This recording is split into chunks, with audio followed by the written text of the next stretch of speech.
Rama Hare Hare Hare Krishna Hare Krishna Krishna Hare Hare Hare Rama Rama Rama Hare Hare Hare Krishna Hare Krishna Krishna Krishna Hare Hare Hare Rama Rama Rama Hare Hare Hare Krishna Krishna Krishna Hare Hare Hare Rama Hare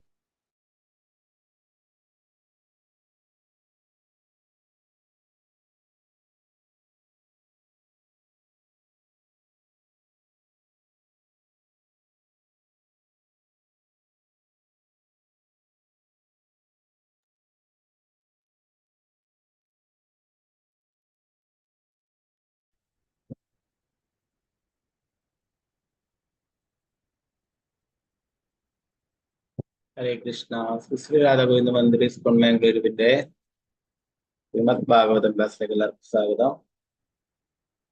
അപ്പൊ ഇന്ന് വിശേഷപ്പെട്ട ഒരു ദിവസമാണ്. കേരളത്തിലൊക്കെ വിജയദശമി ആയിട്ട് ഇന്ന് ആഘോഷിക്കുന്നു. ഇവിടെ മാംഗ്ലൂരിൽ ഉടുപ്പിയിലൊക്കെ ഇന്നലെയായിരുന്നു വിജയദശമി. അപ്പൊ ഇത് ആ വിജയദശമി തിഥിയിലാണ് നമ്മുടെ പരമ്പരയിലെ പ്രധാനപ്പെട്ട ആചാര്യനായിട്ടുള്ള മധ്വാചാര്യരുടെ ആവിർഭാവ ദിനം, അവതാര ദിനം. മധ്വാചാര്യത്തെ കുറിച്ചുള്ള കുറച്ച് കാര്യങ്ങൾ നമുക്ക് നോക്കാം. അപ്പൊ ഇന്നത്തെ ക്ലാസ്സിൽ ശ്ലോക ചാൻഡിങ് ഇല്ല, സോറി, എല്ലാവരും ക്ഷമിക്കുക. ഓക്കെ,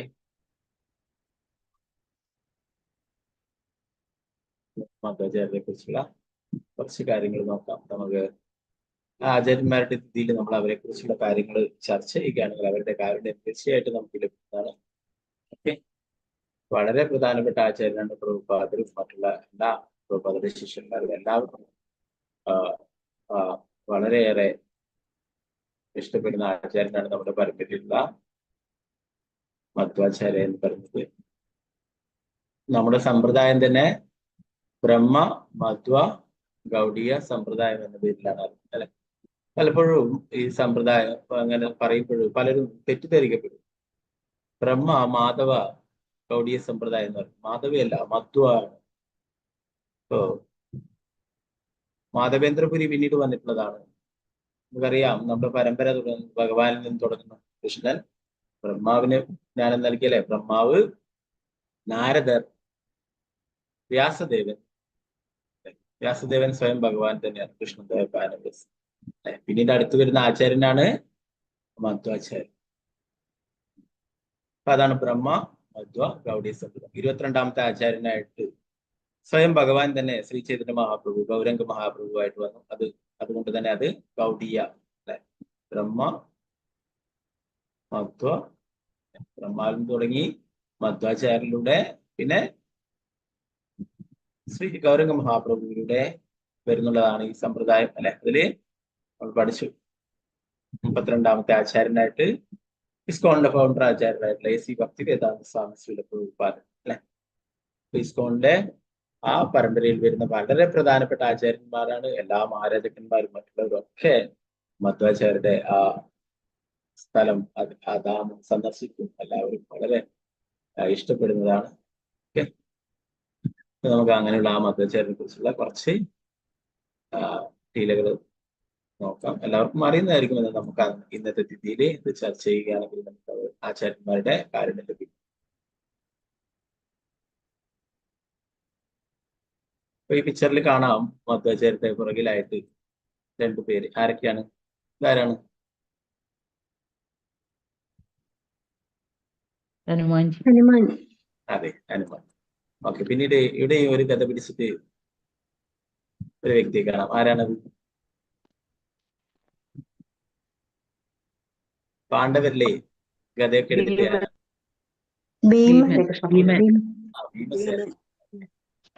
ഹരിബോൾ, ഹരേ കൃഷ്ണ. ഓക്കെ, അപ്പോ ശാസ്ത്രം പറയുന്നത് ആരാണോ ഹനുമാനായിട്ട് വന്നിട്ടുള്ളത്, ആരാണോ ഭീമസേനായിട്ട് വന്നിട്ടുള്ളത്, അതേ വായുദേവൻ തന്നെയാണ് ഇവിടെ ശ്രീല മധ്വാചാര്യരായിട്ടും നമുക്ക് പറയും.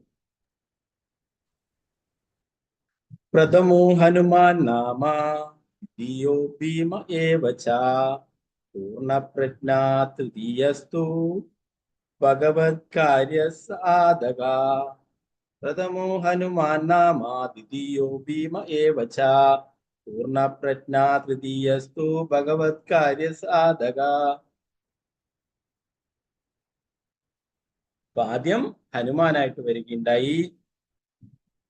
ഹനുമാന്റെ ലീല, രാമചന്ദ്ര ഭഗവാന്റെ ലീലകൾ നടന്നിട്ടുള്ളത് ത്രേതായുഗത്തിൽ അല്ലെ. ത്രേതായുഗത്തില് ഹനുമാൻ സ്വാമിയായിട്ട് വന്നുണ്ടായി, ശ്രീരാമചന്ദ്ര ഭഗവാന്റെ സേവകനായിട്ട്, ദാസനായിട്ട്.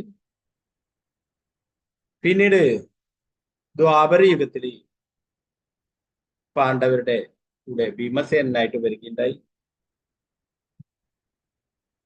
അതേ വായുദേവൻ തന്നെ ഈ കലിയുഗത്തില് പൂർണ്ണപ്രജ്ഞ എന്ന നാമത്തിൽ മൂന്നാമതും അവതരിക്കുകയുണ്ടായെന്ന് പറഞ്ഞു.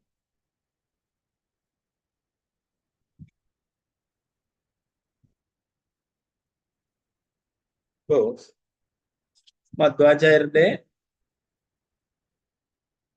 കുട്ടിയായിരിക്കുമ്പോഴുള്ള പേര് വാസുദേവ എന്നുള്ളതായിരുന്നു. അദ്ദേഹത്തിന്റെ പിതാവിന്റെ പേര് നാരായണ ഭട്ട എന്നായിരുന്നു.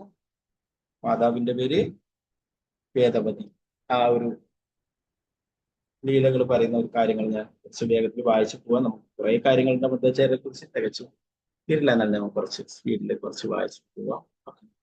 മധ്വാചാര്യരുടെ ജീവിതത്തെ കുറിച്ചിട്ട് പറയുന്നതാണ്, കുട്ടിക്കാലത്തെ കുറിച്ചൊക്കെ. ശ്രേഷ്ഠമായ മധ്യ കുടുംബത്തിൽ നിന്നും വന്ന ഒരു ഭക്തനായ ബ്രാഹ്മണനായ നാരായണ ഭട്ട തന്റെ ഭാര്യ വേദവതിയോടൊപ്പം പാപനാശിനി നദിയുടെ തീരത്തുള്ള പാചക ക്ഷേത്രത്തിൽ താമസിച്ചു. മധ്വാചാര്യന്റെ ജന്മസ്ഥലത്തിന്റെ പേരെന്താണ്?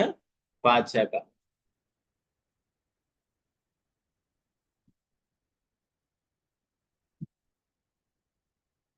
ഉടുപ്പി ക്ഷേത്രത്തിന്റെ തെക്ക് കിഴക്കായി വിമാനഗിരി പർവ്വതനിരകളാൽ സ്ഥിതി ചെയ്യുന്ന ഈ സ്ഥലം പരശുരാമൻ പുണ്യതീർത്ഥങ്ങൾ സൃഷ്ടിച്ച സ്ഥലമായി പ്രസിദ്ധമാണ്. കാലക്രമേണ നാരായണ ഭട്ടയ്ക്കും വേദവതിക്കും 2 ആൺമക്കളുണ്ടായി. പക്ഷെ നിർഭാഗ്യവശാൽ ഇരുവരും അകാലത്തിൽ മരിച്ചു. ചെറിയ കുട്ടികളായിരിക്കുമ്പോൾ തന്നെ ഇവരുടെ 2 മക്കളുണ്ടായിരുന്നു, 2 പേരും പോവുകയുണ്ടായി. ബ്രാഹ്മണ ദമ്പതികൾ പിന്നീട് സന്തതികളില്ലാത്തതിനാൽ പാൽ മാത്രം കഴിച്ച് 12 വർഷക്കാലം കഠിനമായ തപസ്സുകൾ അനുഷ്ഠിച്ചു.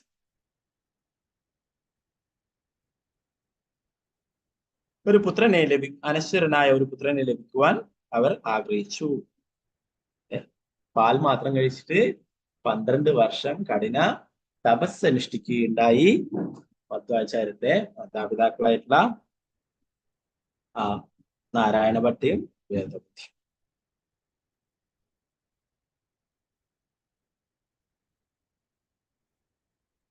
പരമേശ്വരൻ അവരുടെ തപസ്സുകളിൽ സന്തുഷ്ടനാവുകയും അവർക്ക് പ്രതിഫലം നൽകാൻ ആഗ്രഹിക്കുകയും ചെയ്തു. ഭാരതവർഷത്തിലുടനീളം ശുദ്ധമായ ഭക്തിയുത സേവനം കുറവായിരുന്ന കാലമായിരുന്നു അത്. നിരീശ്വരവാദം ബുദ്ധമതത്തിന്റെ രൂപത്തിലും ശങ്കരാചാര്യരുടെ മായാവാദത്തിന്റെ രൂപത്തിലും നിരീശ്വരവാദം നിബിഡമായ അജ്ഞതയിൽ മനുഷ്യനെ അസ്തിത്വത്തിലേക്ക് ഫലമായി തള്ളിവിടുമ്പോൾ സനാതനധർമ്മം ക്ഷയിച്ചുകൊണ്ടിരുന്നു. സനാതനധർമ്മത്തെ പുനരുജ്ജീവിപ്പിക്കുവാൻ, ശുദ്ധമായ ഭക്തി സേവനത്തിന്റെ സത്യയെ പുനരുജ്ജീവിപ്പിക്കുവാൻ മഹാവിഷ്ണുവിന്റെ ദിവ്യഹിതത്താൽ വായുവിന്റെ ദേവനായ വായു ഈ ലോകത്ത് അവതരിച്ചു. മുമ്പ് ത്രേതായുഗത്തിൽ ഹനുമാനായും ദ്വാപരയുഗത്തിൽ ഭീമനായും പ്രത്യക്ഷപ്പെട്ടതുപോലെ ഈ കലിയുടെ യുഗത്തിൽ വായുമാതാവായ വേദവതിയുടെ ഗർഭപാത്രത്തിൽ നിന്നും ശ്രീ മധ്വാചാര്യനായി, മധ്വാചാര്യന്റെ വേറൊരു പേരാണ് പൂർണ്ണപ്രജ്ഞ. പൂർണ്ണപ്രജ്ഞ എന്നുള്ള പേരുണ്ട്, അതുപോലെ തന്നെ വാസുദേവ എന്നുള്ള പേരുണ്ട്. AD 1238 വിജയദശമി ദിനത്തിൽ ജനിച്ച അദ്ദേഹത്തിന് വാസുദേവൻ എന്ന് പേര്. 1238 അല്ലെ, കുറേയേറെ കാലങ്ങളൊന്നും ആയിട്ടില്ല അല്ലെ. ഇപ്പൊ അടുത്ത് 2024 അല്ലെ. 700 ചില്ലറ വർഷങ്ങൾക്ക് മുന്നെയാണ് ഈ ലീലകളൊക്കെ നടന്നിട്ടുള്ളത്. വ്യാസദേവനെ നേരിട്ട് കണ്ടിട്ടുള്ളതാണ് സാക്ഷാൽ ഭഗവാനായിട്ടുള്ള എല്ലാ വേദങ്ങളും എഴുതിയിട്ടുള്ള കൃഷ്ണദ്വൈപായന വ്യാസദേവനെ നേരിട്ട് കണ്ട് ഉപദേശങ്ങള് വാങ്ങി വിദ്യ നേടി എല്ലാ ജ്ഞാനങ്ങളും നേടിയിട്ട് വന്നിട്ടുള്ള വ്യക്തിയാണ് മധ്വാചാര്യൻ.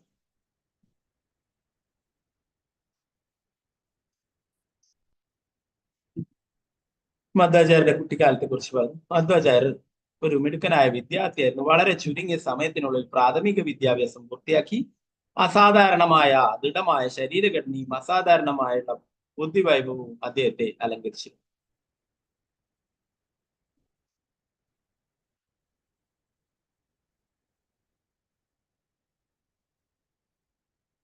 ഒരിക്കൽ തന്റെ പഠനം അവഗണിച്ച അധ്യാപകൻ അവനെ ശാസിച്ചപ്പോൾ വേദങ്ങളിലെയും മറ്റു ഗ്രന്ഥങ്ങളിലെയും വിവിധ വിഷയങ്ങളെ കുറിച്ചുള്ള പ്രഭാഷണങ്ങൾ പറഞ്ഞുകൊണ്ട് മധ്വാചാര്യർ പ്രതികരിച്ചു. അതിൽ അധ്യാപകൻ ചർച്ച ചെയ്തതും താൻ ചെയ്യാത്തതുമായ വിഷയങ്ങൾ ഉൾപ്പെടുന്നു. അതിനാൽ അധ്യാപകൻ അത്ഭുതപ്പെടുണ്ടായി. ചില മധ്വാചാര്യർ വളരെ ചുരുങ്ങിയ സമയത്തിനുള്ളിൽ വൈദ്യ സാഹിത്യങ്ങളിൽ വൈദഗ്ധ്യം നേടി.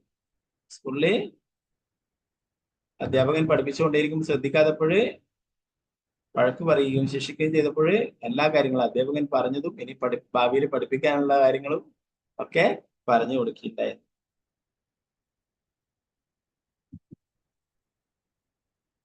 ഒരു ദിവസം മധ്വാചാര്യ ഒരു വടിയെടുത്ത് തന്റെ പിതാവിനെ സമീപിച്ചു. താൻ പഠനം പൂർത്തിയാക്കിയെന്നും മായാവാദം, അദ്വൈതം ദർശനത്തെ ഖണ്ഡിച്ചുകൊണ്ട് വൈഷ്ണവത്തിന്റെ നിഗമനങ്ങൾ വ്യാപകമായി പ്രസംഗിക്കാൻ ആഗ്രഹിക്കുന്നുവെന്നും പറഞ്ഞു. അവനെ പോലെയുള്ള ഒരു സാധാരണ കൊച്ചുകുട്ടിക്ക് മായാവാദത്തെ നിരാകരിക്കുവാനും വ്യാപകമായി പ്രസംഗിക്കാനും കഴിയുമെങ്കിൽ അവന്റെ കയ്യിലെ വടി പോലും ഒരു വലിയ മരമായി മാറുമെന്ന് അവന്റെ പിതാവ് പരിഹസിച്ചു.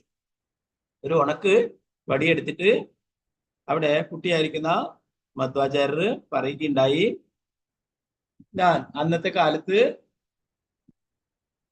ശങ്കരാചാര്യരുടെ സിദ്ധാന്തം ലോകം മുഴുവൻ വ്യാപിച്ചു നിൽക്കുന്ന സമയമായിരുന്നു. അദ്വൈത സിദ്ധാന്തം ലോകം മുഴുവൻ പ്രചരിച്ചിരിക്കുന്ന സമയമായിരുന്നു.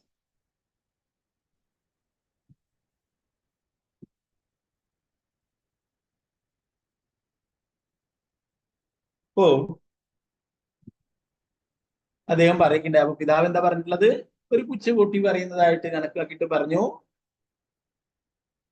അങ്ങനെ നിനക്ക് അങ്ങനെ ചെയ്യാൻ പറ്റുന്നുണ്ടെങ്കിൽ നിന്റെ കയ്യിലുള്ള വടി ഒരു മരമായിട്ട് മാറുകയും ചെയ്യും അല്ലെ. ഉണക്ക് കമ്പ് ഒരിക്കലും മരമായിട്ട് മാറില്ല. ഉണക്ക് വടി ഒരിക്കലും നട്ടാല്, പച്ച വടിയൊക്കെ നട്ട് കഴിഞ്ഞാൽ അതിന് തളിരൊക്കെ വരും അല്ലെ. അല്ലാതെ ഉണക്ക് കമ്പ് ഒരിക്കലും മരമാകാൻ പോകുന്നില്ല അല്ലെ. അതുകൊണ്ട് തന്നെ പറഞ്ഞു, പരിഹസിക്കുന്ന പോലെ പറഞ്ഞു, നിനക്ക് അങ്ങനെ ചെയ്യാൻ സാധിക്കുമെങ്കിൽ നിനക്ക് ഒറ്റയ്ക്ക് ഈ ലോകത്തിലെ മായാവാദത്തെ, അദ്വൈത സിദ്ധാന്തത്തെ ഇല്ലാതാക്കാൻ സാധിക്കുമെങ്കിൽ എന്താവും? നിന്റെ കയ്യിലുള്ള ആ വടി ഒരു മരമായിട്ട് മാറുകയും ചെയ്യുമെന്ന്. മധ്വാചാര്യർ അച്ഛന്റെ വാക്കുകൾ അക്ഷരാർത്ഥത്തിലെടുത്ത് അതിനെ ഖണ്ഡിക്കുവാൻ വടി നിലത്ത് വെച്ചു. എല്ലാവരെയും അമ്പരപ്പിച്ചുകൊണ്ട് ആ വടി ഉടൻ തന്നെ ഒരു കൂറ്റൻ മരമായി മാറി. മധ്വാചാര്യരുടെ മഹത്വം എല്ലാവരെയും ഓർപ്പിക്കുന്ന ഈ മരം ഇപ്പോഴും പാചക ക്ഷേത്രത്തിൽ പോയാൽ കാണാൻ സാധിക്കും. ഇപ്പോഴും അവിടെയുണ്ട്. ആ മധ്വാചാര്യർ ആ ഒരു ഉണക്ക കമ്പ് നട്ടിട്ട് മരമായിട്ട് മാറിയിട്ടുള്ളത് അവിടെ ഇപ്പോഴും പോയാല് അവിടെ കാണാൻ. അതൊക്കെ അതിന്റെ ആ തറയൊക്കെ അത്രയും വേര് നിറഞ്ഞിട്ട് ആ തറയൊക്കെ പൊട്ടി പിളർന്നു. പിന്നെ കുറെ കമ്പുകളൊക്കെ ഇങ്ങനെ പടർന്ന് പന്തലിച്ച് നിലത്തൊക്കെ മുട്ടുന്നോണ്ട് ആ ഭക്തന്മാർക്ക് അവിടെ ദർശനം എടുക്കാനൊക്കെ ബുദ്ധിമുട്ടാവുന്നത് കൊണ്ട് അതിന്റെ കമ്പുകളൊക്കെ അവർ വെട്ടി മാറ്റി കുറെയൊക്കെ. എന്നാൽ ഇപ്പോഴും പടർന്ന് പന്തലിച്ച് വലിയൊരു മരമായിട്ട് അവിടെ നിൽക്കുന്നു.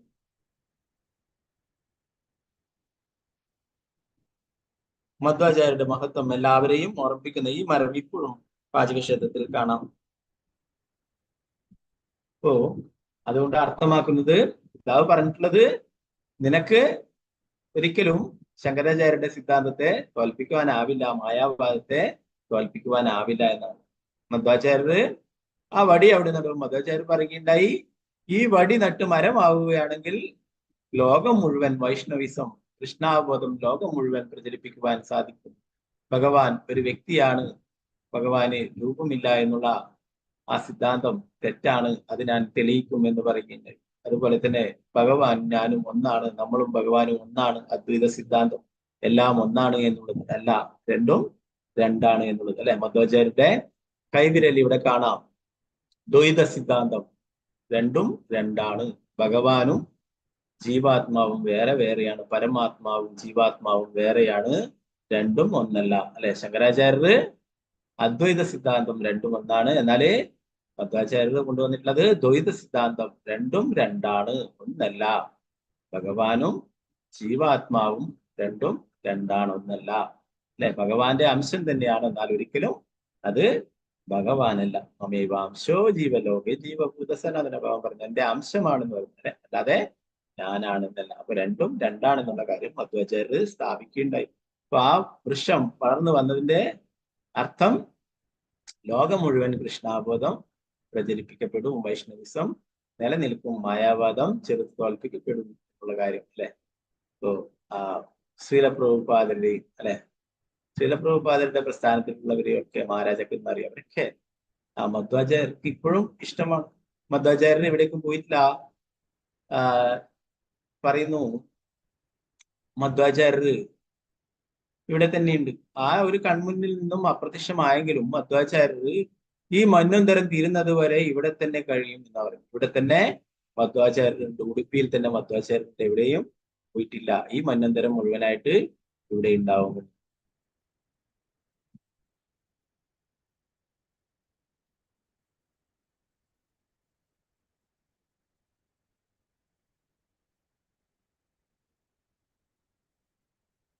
പിന്നീട് 12-ാം വയസ്സിൽ വീട്ടിൽ നിന്നും പോവുകയും രജതപീഠപുരിയിലെ ശ്രീ അച്യുത പ്രേഷിയിൽ നിന്നും സന്യാസം സ്വീകരിക്കുകയും ചെയ്തു. മധ്വാചാര്യർ മുമ്പ് അനന്തേശ്വര ക്ഷേത്രത്തിൽ 1 വർഷം മുഴുവൻ ശ്രീ അച്യുത പ്രേഷിയെ സേവിക്കുകയും അദ്ദേഹത്തിന് ദ്വൈത ദർശനത്തെ മഹത്വപ്പെടുത്തുകയും ചെയ്തു. അദ്ദേഹത്തിന് ആനന്ദ തീർത്ഥ അല്ലെങ്കിൽ താൽപര്യ മധ്വ എന്ന സന്യാസ നാമം നൽകി ആദരിച്ചു. മധു എന്ന വാക്കിന് സന്തോഷം എന്നും വാ എന്ന അക്ഷരത്തിന് അറിവ് എന്നും അർത്ഥമുണ്ട്. അതിനാൽ മധ്വ എന്ന പദം ആനന്ദ തീർത്ഥ അല്ലെങ്കിൽ ആനന്ദകരമായ അറിവിനെ സൂചിപ്പിക്കുന്നു. പിന്നീട് അദ്ദേഹം മധ്വ എന്ന പേരിൽ വ്യാപകമായി അറിയപ്പെട്ടു. മധ്വാചാര്യ എന്ന് വിളിക്കുമ്പോഴും മധ്വ അല്ലെ, അധികം തെറ്റിദ്ധരിക്കുന്നത് മാധവ എന്ന് പറയും അല്ലെ. ബ്രഹ്മ മാധവ ഗൗഡീയ മാധവയല്ല, മധ്വ ആണ്. മധ്വത്തിന്റെ അർത്ഥം എന്താ പറയുന്നത്? മധു എന്നത് സന്തോഷം. അതുപോലെ തന്നെ വ എന്നത് അക്ഷരത്തിന് അറിവ് എന്നും അർത്ഥമാക്കും. അപ്പൊ ആനന്ദ തീർത്ഥ അല്ലെങ്കിൽ ആനന്ദകരമായ അറിവ് എന്നുള്ള അർത്ഥത്തിലാണ് മധ്വ എന്നറിയപ്പെടുന്നത് എന്ന് പറയും. സന്യാസം സ്വീകരിച്ച ശേഷം ശ്രീ മധ്വാചാര്യ ഒരു ആചാര്യനെ പോലെ പ്രവർത്തിക്കാൻ തുടങ്ങി. എല്ലാ തിരുവെഴുത്ത് നിയമങ്ങളും ചട്ടങ്ങളും ശ്രദ്ധാപൂർവം പാലിച്ചുകൊണ്ട് വ്യാപകമായി പ്രഭാഷണങ്ങൾ നടത്തി. വാസുദേവൻ എന്നൊരു യുക്തിവാദിയെ വേദഗ്രന്ഥങ്ങൾ ഉദ്ധരിച്ച് അദ്ദേഹം പരാജയപ്പെടുത്തി. അദ്ദേഹത്തിൽ നിന്നും വിജയ സർട്ടിഫിക്കറ്റ് നേടി. അങ്ങനെ വാദിസിംഹവും ബുദ്ധിസാഗരും ഉൾപ്പെടെയുള്ള പാപികളായ യുക്തിവാദികളുടെയും ഉറച്ച മായാവാദികളുടെയും അനധികൃത നിഗമനങ്ങളെ നിരാകരിച്ചുകൊണ്ട് അദ്ദേഹം ഭക്തജനങ്ങളുടെ ആദരവ് നേടി. അപ്പൊ അദ്വൈത സിദ്ധാന്തമുണ്ട്, അതുപോലെ തന്നെ ബുദ്ധന്റെ അനുയായികളും ഉണ്ടായിരുന്നു. നിരീശ്വരവാദം, ഭഗവാനില്ല, അങ്ങനെയുള്ള വേദങ്ങളും കാര്യങ്ങളും ഇല്ല എന്നൊക്കെ പ്രചരിപ്പിച്ചുകൊണ്ടിരിക്കുന്നവരും ഉണ്ടായിരുന്നു. അതുപോലെ തന്നെ മായാവാദം, അദ്വൈത സിദ്ധാന്തം പ്രചരിപ്പിക്കുന്നവരും ഉണ്ടായിരുന്നു.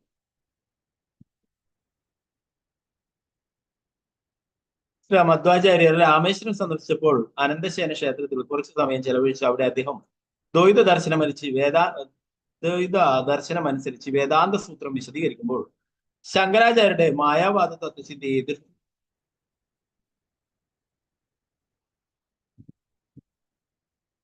രാമേശ്വരത്ത് പോയിട്ട് അവിടെ അനന്തശയന ക്ഷേത്രത്തിൽ നിന്ന് അദ്ദേഹം ദ്വൈത സിദ്ധാന്തം പ്രചരിപ്പിക്കുകയും ശങ്കരാചാര്യരുടെ അദ്വൈത സിദ്ധാന്തം, മായാവാദ സിദ്ധാന്തത്തെ എതിർക്കുകയും ചെയ്തു. ശ്രീ ശങ്കരാചാര്യർ അപ്പോഴേക്കും ഈ ലോകത്തിൽ നിന്നും വിട പറഞ്ഞിരുന്നു. എന്നാൽ മധ്വാചാര്യരുടെ പ്രധാന അനുയായികൾ പറയുന്നതനുസരിച്ച് നാരായണ ഭട്ടയെ പോലുള്ളവർ ശ്രീ ശങ്കരാചാര്യൻ തന്നെ മധ്വാചാര്യരെ ചോദ്യം ചെയ്യാൻ രണ്ടാമതും അവിടെ പ്രത്യക്ഷപ്പെട്ടു. ശങ്കരാചാര്യരെയും അദ്ദേഹത്തിന്റെ മായാവാദ സിദ്ധാന്തത്തെയും മധ്വാചാര്യ പരാജയപ്പെടുത്തിയ ഒരു സംവാദം തുടർന്നു. ഈ വിധത്തിൽ മധ്വാചാര്യ ദ്വൈത ദർശനം ഭാരതത്തിലുടനീളം പ്രവർത്തിക്കുകയുണ്ടായി. അതിനുശേഷം അദ്ദേഹം ശ്രീരംഗവും മറ്റു പുണ്യസ്ഥലങ്ങളും സന്ദർശിക്കുകയുണ്ടായി. അവിടെ അദ്ദേഹത്തിന് അവിശ്വസനീയമായ നിരവധി തത്വചിന്തകളെ നിരാകരിച്ചു. പയസ്സിന് തീരത്ത് ബ്രാഹ്മണരുടെ യോഗത്തിൽ പങ്കെടുത്ത് സ്മാർത്ത മായാവാദ തത്വങ്ങളെ പരാജയപ്പെടുത്തി.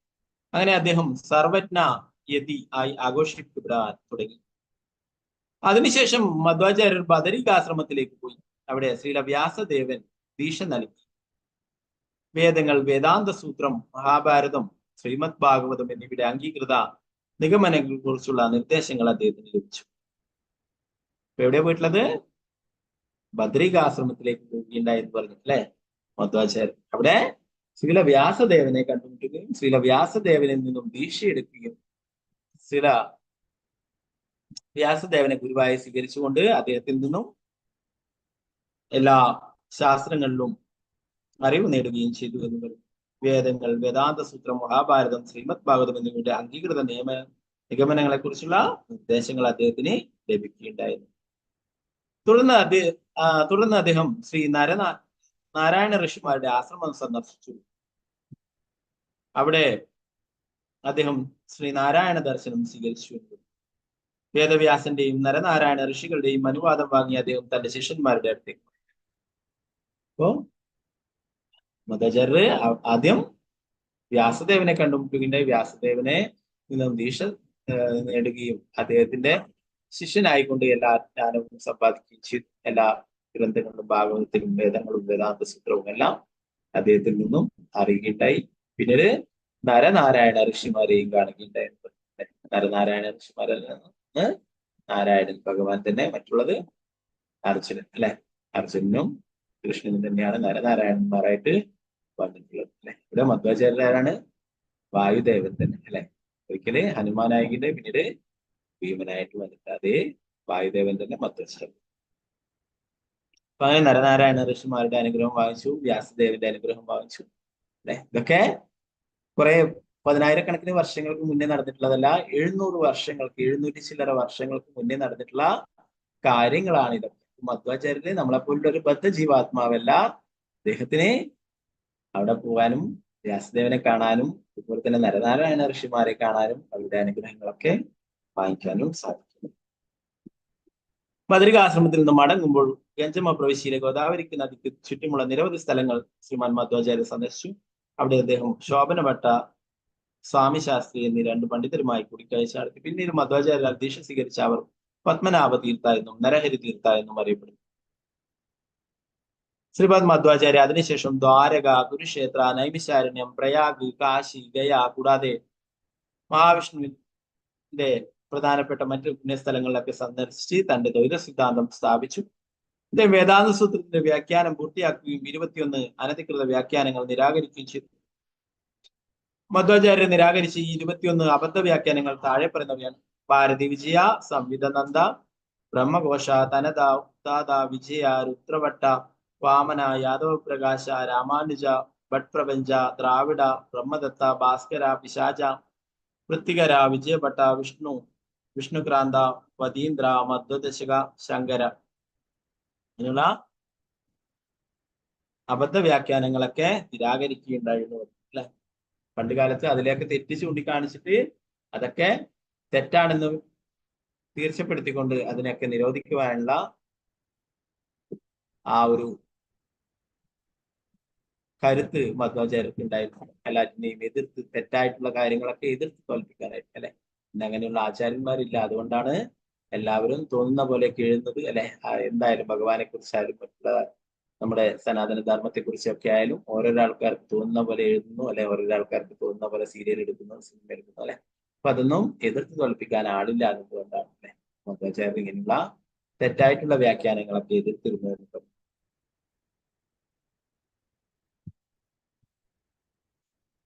പിന്നീട് ഉടുപ്പി കൃഷ്ണന്റെ ലഭിച്ചതിനെ കുറിച്ചിട്ട് പറയും.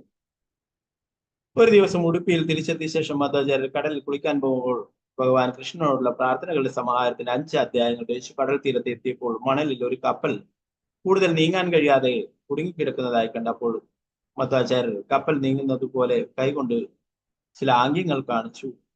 എല്ലാവരെയും അത്ഭുതപ്പെടുത്തി. അദ്ദേഹത്തിന്റെ പതിച്ചിട്ടുള്ള ആ ഷോൾ എടുത്തിട്ട് ഉത്തരീയം എടുത്തിട്ട് ചെറുങ്ങനെ ഇശി എന്ന് പറയും. എല്ലാവരെയും അത്ഭുതപ്പെടുത്തി കപ്പൽ ജലത്തിന്റെ ഉപരിതലത്തിലൂടെ നീങ്ങാൻ തുടങ്ങി എന്ന്. ആരാണ്? വായുദേവനാണ് അല്ലെ. വായുവിനെ, കാറ്റിനെ. അപ്പം ആ മണലില് താഴ്ന്നു പോയിട്ടുള്ള കപ്പലിനെ ഉയർത്തുകയുണ്ടായിരുന്നു. നന്ദി സൂചകമായി കപ്പലിലെ ചരക്കിൽ നിന്നും എന്തെങ്കിലും സ്വീകരിക്കുവാൻ മധ്വാചാര്യരോട് അഭ്യർത്ഥിച്ചപ്പോൾ അദ്ദേഹം ആദ്യം വേണ്ട എന്ന് പറഞ്ഞ് കൂടുതൽ നിർബന്ധിച്ചപ്പോൾ കുറച്ച് ഗോപിചന്ദ്രൻ തന്നോളൂ എന്ന് പറഞ്ഞു. ഗോപിചന്ദ്രൻ അവരെ കപ്പലിന്റെ വെയിറ്റ് ബാലൻസ് ചെയ്യാനായിട്ട് ആവശ്യമില്ലാതെ എടുത്തിട്ടുണ്ടായിരുന്നതായിരുന്നു ഗോപിചന്ദ്രൻ. ദ്വാരകയിലെ ഗോപി സരോവരത്തിൽ നിന്നും എടുത്ത ഗോപിചന്ദനത്തിന്റെ ഒരു വലിയ കഷ്ണം അദ്ദേഹം പുറത്തേക്ക് എടുക്കുകയുണ്ടായി.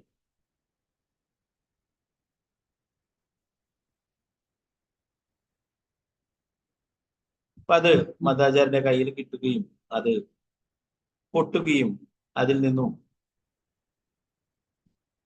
ഉണ്ണിക്കണ്ണന്റെ ഒരു മനോഹരമായിട്ടുള്ള രൂപം വരികയും ചെയ്തു എന്ന് പറഞ്ഞു. ബദ ബണ്ടേശ്വര എന്ന സ്ഥലത്താണ് ഗോപിചന്ദനത്തിന്റെ ആ ഒരു വലിയ കഷ്ണം തകർന്നിട്ടുണ്ടായിരുന്നത്. 2 ഭാഗങ്ങളായിരുന്നു. ഭഗവാന്റെ ഈ പ്രതിഷ്ഠ ദ്വാപരയുഗത്തിൽ ഉള്ളതാണെന്ന് പറഞ്ഞു.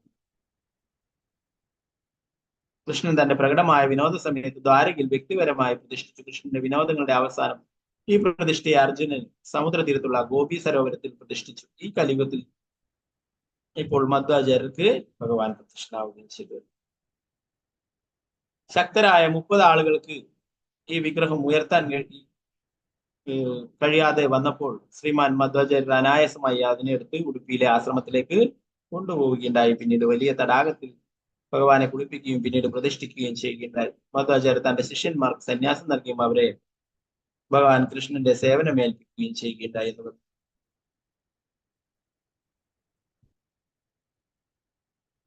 ശ്രീകൃഷ്ണ ഭഗവാന്റെ ഒരു വശത്ത് അരക്കൽ വടിയും മറുവശത്ത് അരക്കൽ കയറും പിടിച്ചിരിക്കുന്നു.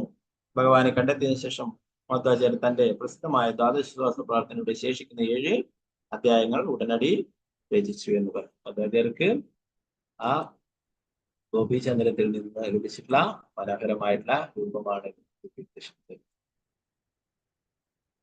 ഇതാണ് അത് മനോഹരമായിട്ടുള്ള രൂപം. അപ്പൊ ഇത് പറയുന്നത് ദ്വാപരയുഗത്തിലെ ദ്വാരകയിലെ പൂജിച്ചിരുന്ന വിഗ്രഹമാണെന്ന് പറയുന്നു.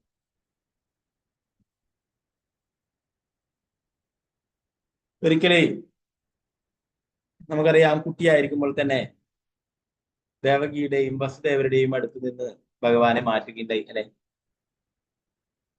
നന്ദമഹാരാജാവിന്റെ കൊട്ടാരത്തിലേക്ക് യശോദാമ്മയുടെ അടുത്തേക്ക് എത്തിക്കുകയുണ്ടായത് അല്ലെ. പിന്നീട് 11 വർഷക്കാലം അവിടെ വൃന്ദാവനത്തിലാണ് ഉണ്ടായത് അല്ലെ. അപ്പൊ വൃന്ദാവനത്തിലുള്ള ലീലകൾ, കുട്ടികളുടെ കളികൾ കാണാൻ എല്ലാ മാതാപിതാക്കൾക്കും ഇഷ്ടമായിരിക്കും അല്ലെ. അതുപോലെ തന്നെ ഈ ലീലകൾ, കുട്ടിക്കാലത്തുള്ള ലീലകൾ കാണാനായിട്ട് ദേവകി മാതാവ് ആഗ്രഹിച്ചു. കുട്ടിയാകുമ്പോൾ ഉള്ള ലീലകളൊക്കെ കാണണമായിരുന്നു, എനിക്ക് കാണാൻ സാധിച്ചില്ല എന്ന് പറഞ്ഞിട്ട് ആഗ്രഹിച്ചു. അപ്പോ ആ ലീലകൾ ഭഗവാൻ കാട്ടിക്കൊടുക്കുകയുണ്ടായി. കുട്ടിയായിരിക്കുമ്പോൾ എന്തെല്ലാം ലീലകൾ ചെയ്തിട്ടുണ്ടല്ലോ അതൊക്കെ യശോദാ മാതാവിന് ദേവകി മാതാവിന് കാണിച്ചു കൊടുക്കും.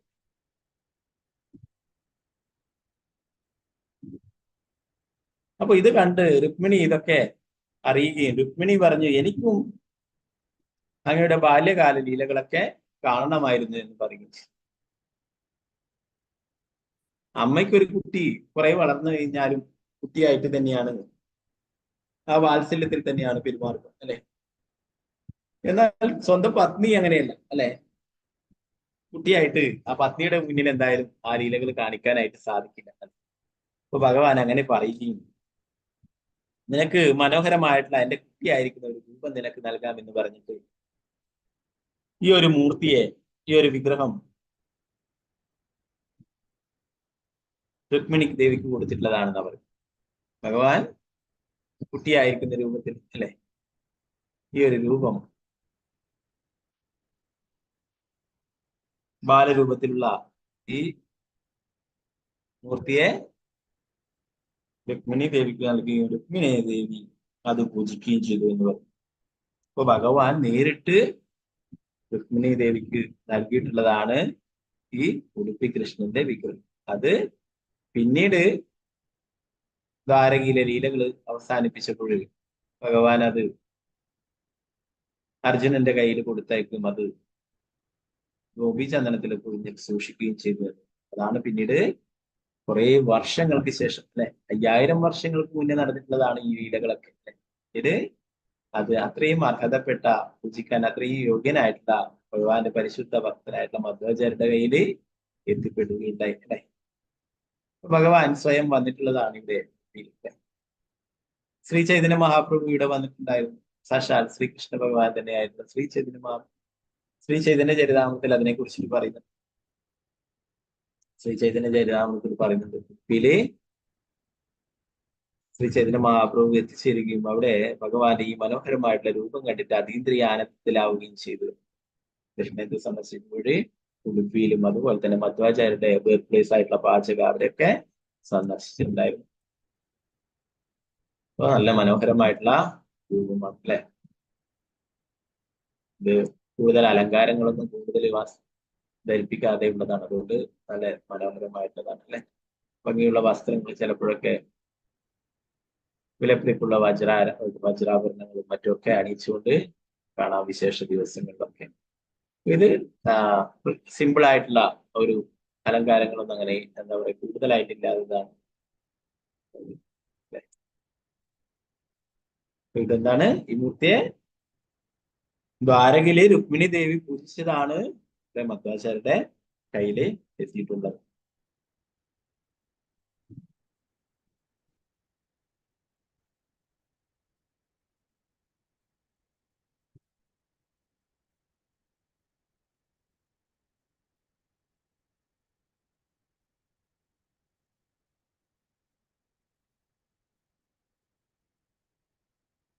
ശ്രീമാൻ മധ്വാചാര്യ തന്റെ എല്ലാ സാഹിത്യങ്ങളും ചെമ്പ്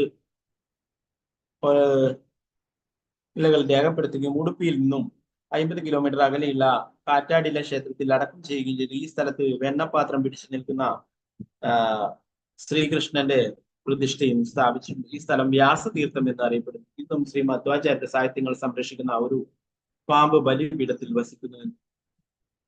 ശ്രീപാദ് മധ്വാചാര്യർ ശാരീരികമായി വളരെ ശക്തനായിരുന്നു. ഒരിക്കൽ തന്റെ ശിഷ്യനായ സത്യതീർത്ഥയെ കടുവ ആക്രമിച്ചപ്പോൾ ഘോരമായ പോരാട്ടത്തിനൊടുവിൽ അദ്ദേഹം കടുവയെ ഓടിച്ചു എന്ന് പറയപ്പെടുന്നു. മറ്റൊരവസരത്തിൽ അവൻ അനായാസമായി ഒരു ശിലാഫലകം ചുമന്ന് ഒരു നദിയുടെ തീരത്ത് സ്ഥാപിച്ചു.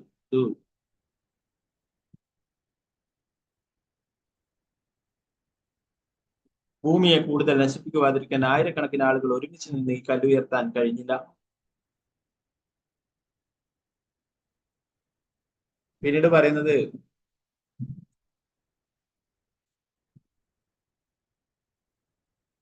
ബദ്രികാശ്രമത്തിൽ വ്യാസദേവനിൽ നിന്നും മധ്യക്ക് 8 സാലിഗ്രാമ ശിലകൾ ലഭിച്ചു. വ്യാസദേവൻ അദ്ദേഹത്തിന് അഷ്ടമൂർത്തി എന്ന ഒരു സാലിഗ്രാമ ശില നൽകി. അദ്ദേഹത്തിന്റെ ഭഗവത്ഗീത വ്യാഖ്യാനം അംഗീകരിക്കുകയും വേദങ്ങളിൽ നിന്നും ആഴത്തിലുള്ള തിരിച്ചറിവുകൾ നൽകി മധ്വാചാര്യരെ അനുഗ്രഹിക്കുകയും ചെയ്തു.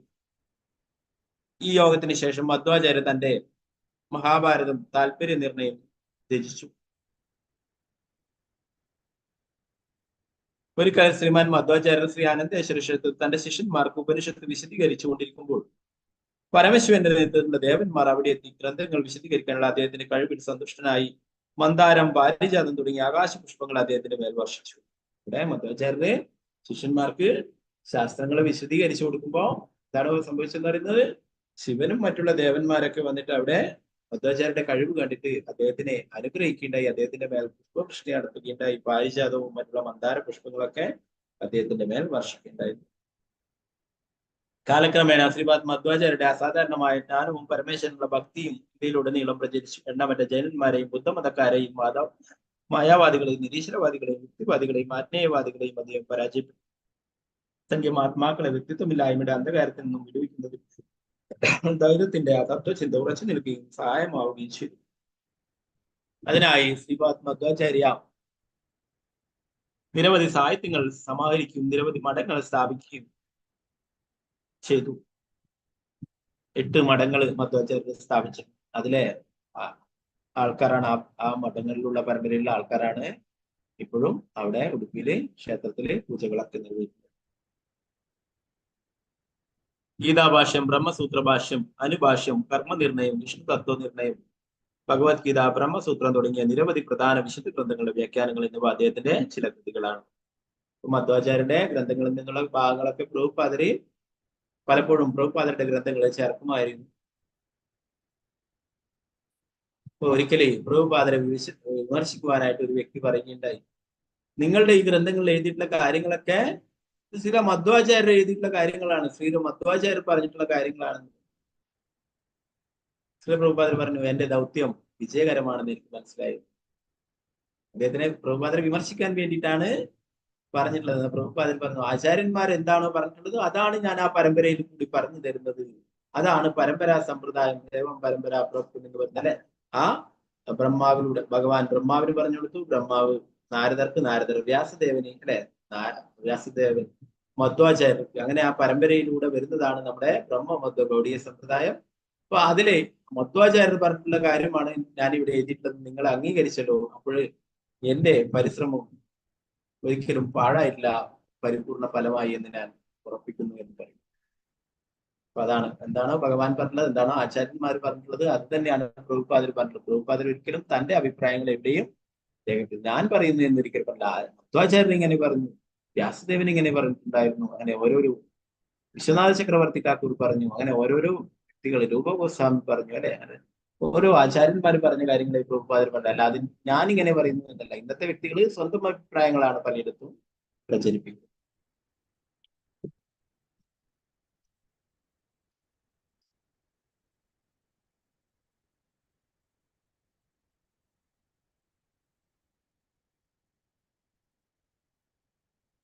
AD 1378 മാഘമാസത്തിലെ അമാവാസിയുടെ 2 ആഴ്ചയിൽ 9-ാം ദിവസം അനന്തേശ്വര ക്ഷേത്രത്തിൽ ഉപനിഷത്ത് വ്യാഖ്യാനം പഠിപ്പിച്ചുകൊണ്ടിരിക്കെ മധ്വാചാര്യർ അപ്രത്യക്ഷമാവുകയുണ്ടായി. 79 വർഷം ഇവിടെ ലീലകൾ ചെയ്യുണ്ടായി. പ്രസിദ്ധ പണ്ഡിതനായ ശ്രീ വാദിരാജസ്വാമി തന്റെ സരസഭാരതി വിലാട എന്ന ഗ്രന്ഥത്തിൽ മധ്വാചാര്യർ ഇന്നും അദൃശ്യനായി ഉടുപ്പിയിൽ വസിക്കുന്നു എന്ന് എഴുതി. വൈവസ്വത മനുവിന്റെ ഭരണം അവസാനിക്കുന്നത് വരെ ശ്രീ മധ്വാചാര്യർ ബദരികാശ്രമത്തിൽ വസിക്കുമെന്നും പിന്നീട് വായുവിന്റെ ആ ഒരു വായുദേവന്റെ അതേ ഒരു രൂപത്തിലേക്ക് പോകുമെന്നും പറയപ്പെടുന്നു എന്ന് പറയും. അപ്പോൾ വൈവസ്വത മന്വന്തരം കഴിയുന്നത് വരെ, ഇപ്പോൾ നടന്നുകൊണ്ടിരിക്കുന്ന ഈ മന്വന്തരം കഴിയുന്നത് വരെ ഇവിടെ തന്നെ ലീലകൾ ചെയ്യാനായിട്ട് മധ്വാചാര്യർ ഉണ്ടെന്ന് പറയുന്നത്. ഇന്നും ഉടുപ്പിയിൽ അദൃശ്യനായിട്ടുണ്ട്. അതുപോലെ തന്നെ ബദരികാശ്രമത്തിലും തന്റെ ഗുരുവായിരിക്കുന്ന വ്യാസദേവന്റെ കൂടെയും ഒക്കെ ഉണ്ട്.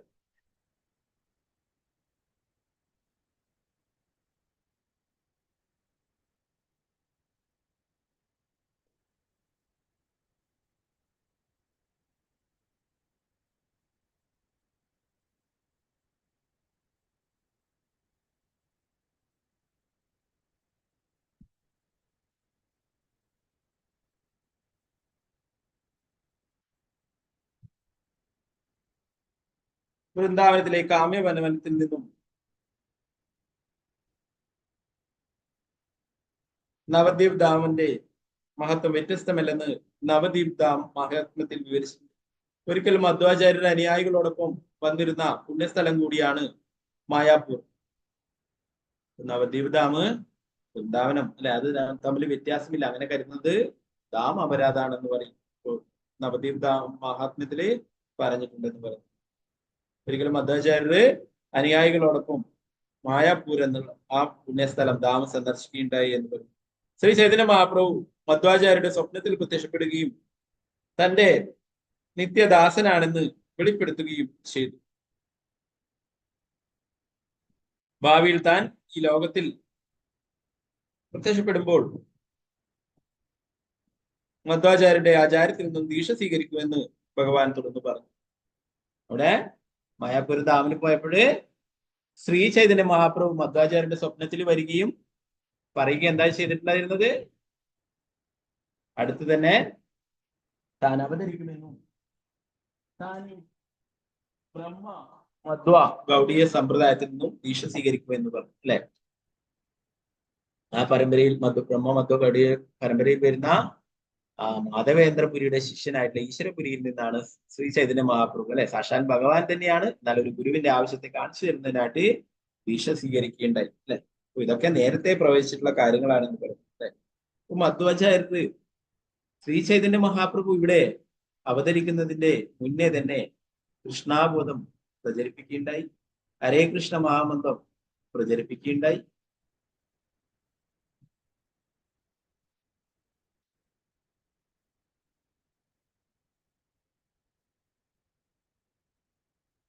മധ്വാചാര്യ പിന്നീട് മഹത്തായ നിശ്ചയദാർഢ്യത്തോടെ സഞ്ചരിച്ച് മായാവാദി തത്വചിന്തകരെ പരാജയപ്പെടുത്തി ശ്രീ മധ്വാചാര്യരുടെ 9 ഉപദേശങ്ങൾ പറയുന്നു. അതിലൊന്ന് ശ്രീകൃഷ്ണ ഭഗവാൻ മാത്രമാണ് പരമമായ സത്യമെന്നും ഭഗവാനാണ് എല്ലാ വേദജ്ഞാനത്തിന്റെയും ഉറവിടമെന്നും ഈ ഭൗതിക ലോകം യഥാർത്ഥമാണ് എന്നും അല്ലെ, ഭൗതിക ലോകം പലരും പറയും മായയാണെന്ന് പറയും. മായയല്ല അല്ലെ, അത് ശാശ്വതമല്ല, ശാശ്വതമായിട്ടുള്ളത് ആത്മീയ ലോകമാണ് അല്ലെ, ഇത് ശാശ്വതമായിട്ടുള്ളതല്ല, നിത്യയല്ല അല്ലെ, മായയല്ല.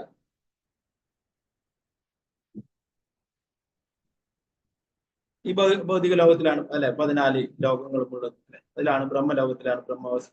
ഇതൊരിക്കലും മായല്ല, എന്നാൽ ശാശ്വതമായിട്ട് ഉള്ളതാണ്, ശാശ്വതമായിട്ടുള്ളതല്ല, അശാശ്വതം അല്ലെ, ദുഃഖാലയം അശാശ്വതം.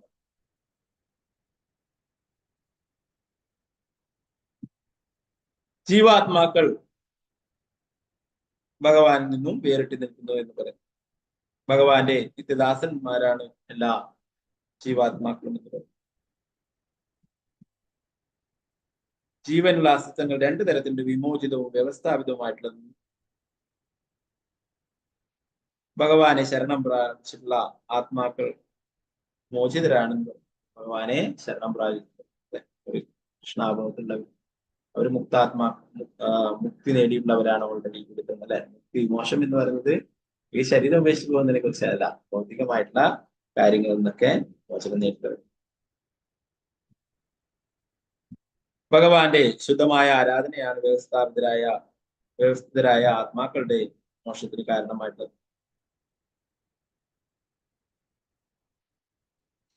നേരിട്ടുള്ള ധാരണ, അനുമാനം, വേദങ്ങൾ എന്നിവയാണ് 3 തരം തെളിവുകൾ. നമ്മൾ ഒരു കാര്യങ്ങൾ വിശ്വസിക്കുമ്പോൾ നേരിട്ടുള്ള ധാരണ, അനുമാനം, വേദങ്ങളിൽ പറഞ്ഞിരിക്കുന്നവയാണ്.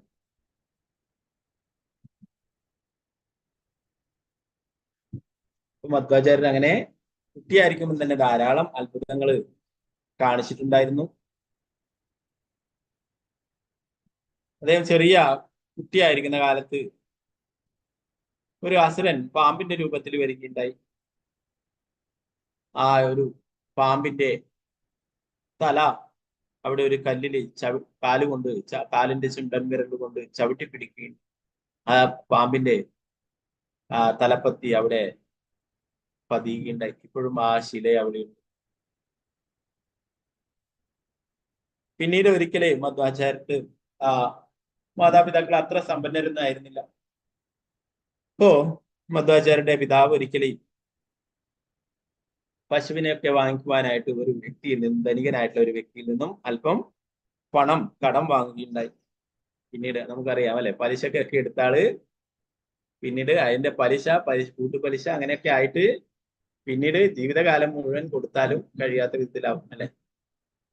ഒന്നുകിൽ വസ്തു അയാൾക്ക് അങ്ങ് കൊടുക്കും അല്ലെ, അല്ലെങ്കിൽ എവിടെയും പോയിട്ട് ആൾക്കാരെ ആത്മഹത്യ ചെയ്യാതെ ഇന്ന് കാണും അല്ലെ.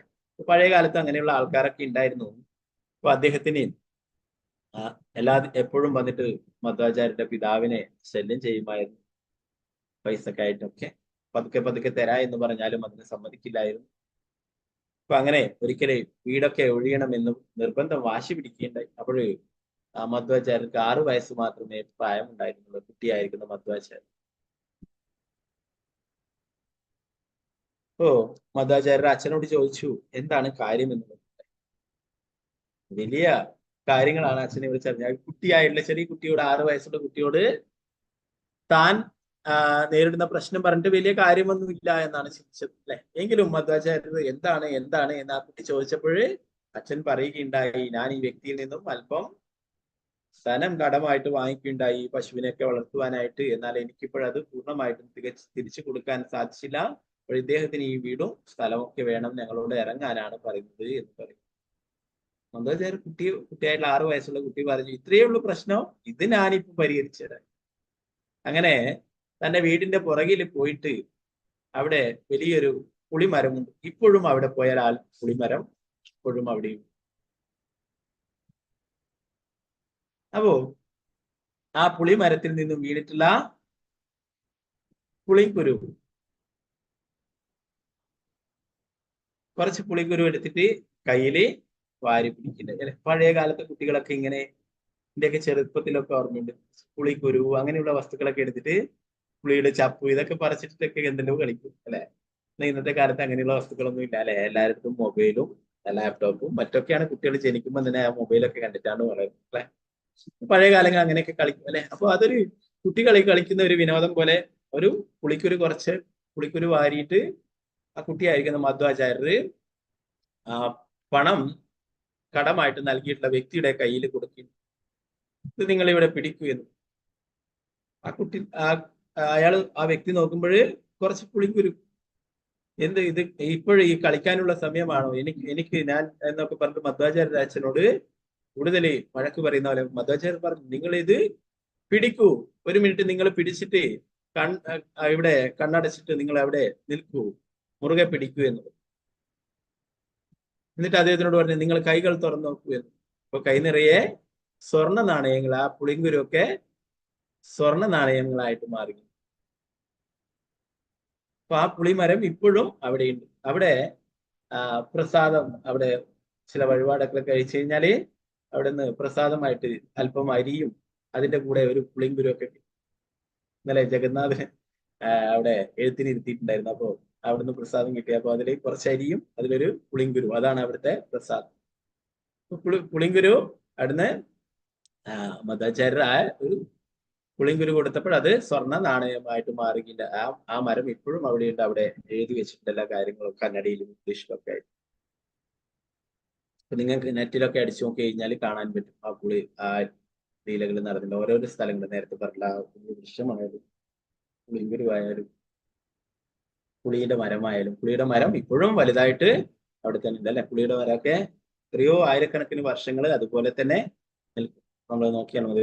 ഒരു ചെറിയൊരു പുളിയുടെ ചെടി നട്ടിട്ട് നോക്കി കഴിഞ്ഞാൽ എത്രയോ വർഷങ്ങൾ ആവും അത് കുറച്ച് വലുതാകാൻ തന്നെ അല്ലെ. അത്രയും വലുതായിട്ട് പന്തലിച്ചിട്ട് അവിടെ നിൽക്കും. അപ്പൊ അത് ഒരു അതീന്ദ്രിയമായിട്ടുള്ള ഒരു ലീലയാണ് അല്ലെ അദ്ദേഹത്തിന്. അങ്ങനെ പിതാവിന്റെ 6 വയസ്സായപ്പോൾ പിതാവിന്റെ കടം വീട്ടുകയുണ്ടായി അല്ലെ. ഇന്നത്തെ ആൾക്കാരൊക്കെ ആണെങ്കിൽ ഉടനെ ആത്മഹത്യ ചെയ്യും അല്ലെ ആ വസ്തുക്കളൊക്കെ എടുത്തിട്ട് എവിടെയെങ്കിലും പോയിട്ട് നരകിച്ച് ജീവിക്കും അല്ലെ. നല്ല ആ മധ്വാചാര്യ തന്റെ അച്ഛന്റെ കടം വീട്ടിൽ കൊടുക്കുകയുണ്ടായി. പിന്നീട് 8 വയസ്സിൽ നിന്നും ഗുരുകുലത്തിൽ നിന്നൊക്കെ നേരത്തെ പറഞ്ഞു അല്ലെ, ടീച്ചറൊക്കെ അധ്യാപകന്മാർക്കൊക്കെ അങ്ങോട്ട് കാര്യങ്ങളൊക്കെ പറഞ്ഞു കൊടുക്കുകയുണ്ടായി. 10 വയസ്സുള്ളപ്പോഴാണ് നേരത്തെ പറഞ്ഞിട്ടുള്ള ആ വടി നടുകയും മരമായിട്ട് മാറുകയും ചെയ്തിട്ടുള്ളത്. ഒരു ഉണക്ക കമ്പ് നട്ടിട്ട് വലിയ വൃക്ഷമായിട്ട് മാറുകയുണ്ടായി. ആ വൃക്ഷവും ഇപ്പോഴവിടെ കാണാം. അപ്പൊ ആ വൃക്ഷം സൂചിപ്പിക്കുന്നത് അച്ഛൻ പറഞ്ഞിട്ടുള്ളത്, ഈ വടി മരമായിട്ട് മാറുകയാണെങ്കിൽ നീ പറയുന്ന കാര്യങ്ങൾ നടക്കും. ലോകം മുഴുവൻ അദ്വൈത സിദ്ധാന്തം മായാവാദത്തെ എതിർത്ത് തോൽപ്പിക്കുകയും വൈഷ്ണവ സിദ്ധാന്തം വളരുകയും ചെയ്യും. വൈഷ്ണവ തത്വങ്ങൾ വളരും. കൃഷ്ണാബോധം ലോകം മുഴുവൻ പ്രചരിപ്പിക്കുവാൻ കഴിയും. ആ കൃഷ്ണാബോധം ലോകം മുഴുവൻ പ്രചരിപ്പിച്ചിട്ടുള്ള മഹാനായിട്ടുള്ള വ്യക്തിയാണ് ഈ ഫൗണ്ടർ ആചാര്യരുടെ ISC ഭക്തിവേദാന്ത സാംസ്കൃത പ്രഭുപാദരനെ. മധ്വാചാര്യർക്ക് അത്രയും പ്രിയപ്പെട്ടതാണ് പ്രഭുപാദൻ.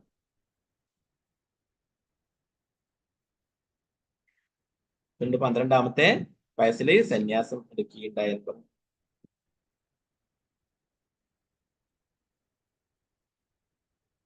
മധ്വാചാര്യരുടെ സമ്പ്രദായത്തിൽ നിന്നും 2 കാര്യങ്ങൾ ശ്രീ ചൈതന്യ മഹാപ്രഭു എടുത്തിട്ടുണ്ടായിരുന്നു നമ്മുടെ സമ്പ്രദായത്തിലേക്ക്. ഒന്ന്, മായാവാദത്തെ എതിർക്കുക എന്നുള്ളത്. 2-ാമത്തെ കാര്യം, ഭഗവാനും വിഗ്രഹവും തമ്മിൽ യാതൊരു വ്യത്യാസവുമില്ല എന്നുള്ള കാര്യം. ഭഗവാനും വിഗ്രഹവും തമ്മിൽ യാതൊരു വ്യത്യാസവുമില്ല. അതുപോലെ തന്നെ മായാവാദത്തെ എതിർത്ത് തോൽപ്പിക്കുക അല്ലെ. ശ്രീ ചൈതന്യ മഹാപ്രഭു പറഞ്ഞു, മായാവാദി കൃഷ്ണ അപരാധി എന്നാ പറഞ്ഞു അല്ലെ. മായാവാദി കൃഷ്ണ അപരാധിയാണ്, ഭഗവാനോട് അപരാധം ചെയ്യുന്നതാണ്. എന്താണ് മായാവാദികൾ പറയുന്നു? ഭഗവാന് രൂപമില്ല എന്നുള്ള കാര്യം അല്ലെ. അപ്പൊ അതിനെ ധാരാളം ആൾക്കാർ, വലിയ പണ്ഡിതന്മാരൊക്കെ മായാവാദത്തിന് ചർച്ച ചെയ്യാനായിട്ട് മധ്വാചാര്യർക്ക് കയറുകയും ഞങ്ങൾ ഭഗവാനാണ് എന്നൊക്കെ പറഞ്ഞ് ചർച്ച ചെയ്യുകയുണ്ട്. കുറെ സമയം അല്ലെ, രാവിലെ മുതലേ ഇരുന്ന് കഴിഞ്ഞാൽ കുറെ കഴിയുമ്പോ 1-നും 2-നും പോണ്ടി വരും അല്ലെ.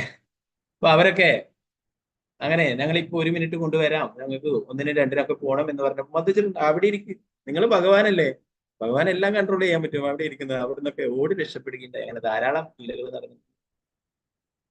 ഉടുപ്പി കൃഷ്ണന്റെ ലീലകൾ നമ്മൾ പലപ്പോഴും പറഞ്ഞിട്ടുള്ളതാണ് അല്ലെ. ഭഗവാൻ തന്റെ ഭക്തന് വേണ്ടിയിട്ട് പുറംതിരിഞ്ഞു നിൽക്കുകയുണ്ടായി ഉടുപ്പി കൃഷ്ണൻ അല്ലെ.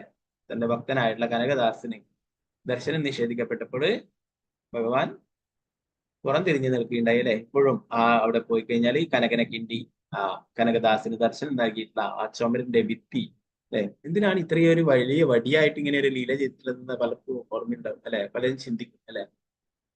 ഇത് തൈര് കടയുന്ന ആ ഒരു വടിയാണെന്നാ പറയും. അതിനെന്താ പറയാ?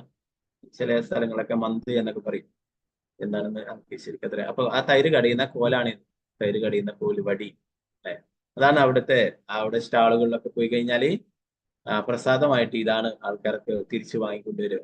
തൈര് കടയുന്ന ആ ഒരു വടി, ഈ ലീലകളെ ഓർമ്മിപ്പിക്കുന്നതിനായിട്ട്. അപ്പൊ ആ ഒരു വടി എടുത്തിട്ടാണ് ആ ക്ഷേത്രത്തിന്റെ ശ്രീകോവിലിന്റെ ഭിത്തി അടിച്ചു പൊട്ടിച്ചിട്ട് കനകദാസിന് ദർശനം നൽകുകയുണ്ടായിരുന്നു. ഓ, ഇപ്പോഴും അതിലെ കൂടിയാണ് ദർശനം. നമ്മൾ കയറി പോകും തന്നെ ഫ്രണ്ട് ഡോറാണ് കാണുക അല്ലെ? ഫ്രണ്ട് ഡോർ എപ്പോഴും അടഞ്ഞിട്ടാണ്, പുറകു വശത്ത് കൂടിയാണ് ദർശനം. ഓക്കെ, അപ്പോ ഇങ്ങനെ മധ്വാചാര്യർ പ്രതിഷ്ഠിച്ചിട്ടുള്ളതാണിത്. അത്രയും അത്രയും പവറുള്ള മൂർത്തിയാണ് അല്ലെ? സാധാരണ രീതിയിൽ പറയുന്ന പോലെ അല്ലെ, പലരും ഇതൊരു പ്രതിമയായിട്ടാണ്, ഒരു കല്ലുകൊണ്ടുള്ളതായ അല്ലെ, പ്രതിമാനഹിതു സാക്ഷാത്കാരം തെളിയിച്ചിട്ടുള്ള ഒരു മൂർത്തിയാണിത് അല്ലെ? പുറംതിരിഞ്ഞു നിൽക്കുകയുണ്ടായി അല്ലെ? എല്ലാവരും തന്ത്രിമാരൊക്കെ വന്ന് പ്രതിഷ്ഠിച്ചിട്ടുള്ള അത്, ആ ഒരു വിഗ്രഹം പുറംതിരിഞ്ഞു നിൽക്കുകയുണ്ടായി അല്ലെ? അപ്പൊ അങ്ങനെ പുറകു വശത്തൂടെയാണ് ദർശനം ലഭിക്കുന്നത്.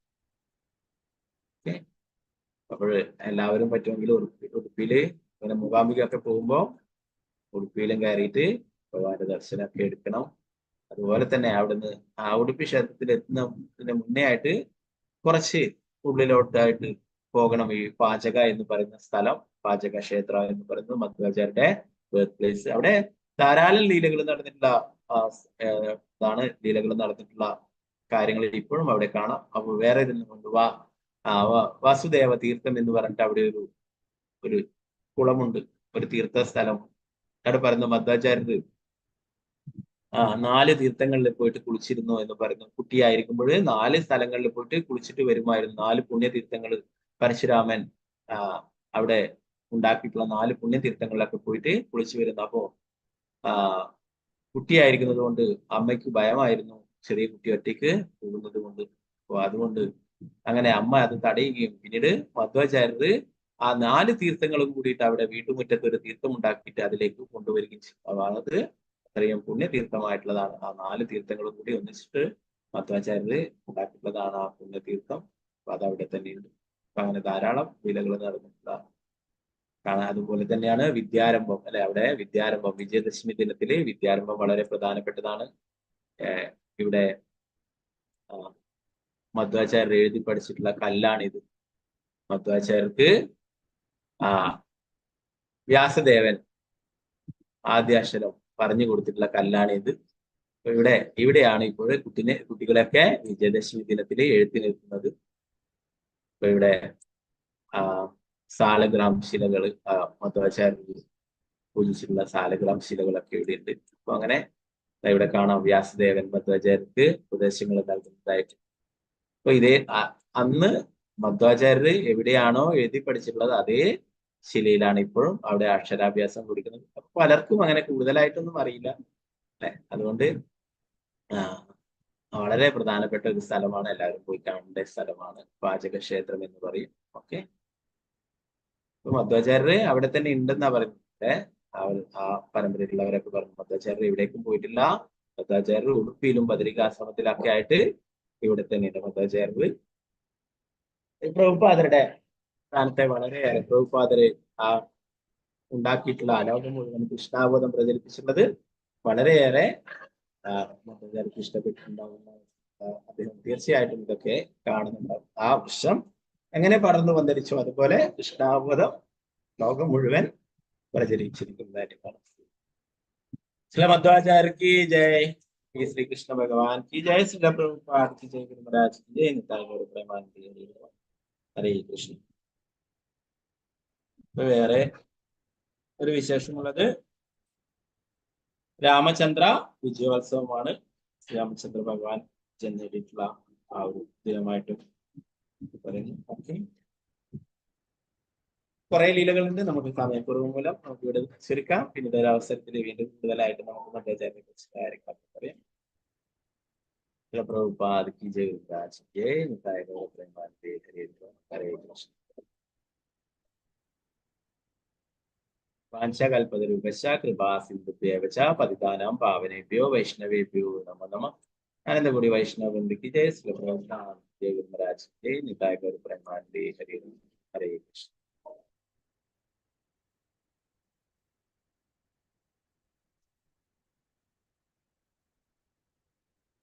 ഹരേ കൃഷ്ണ. അപ്പൊ എന്തെങ്കിലും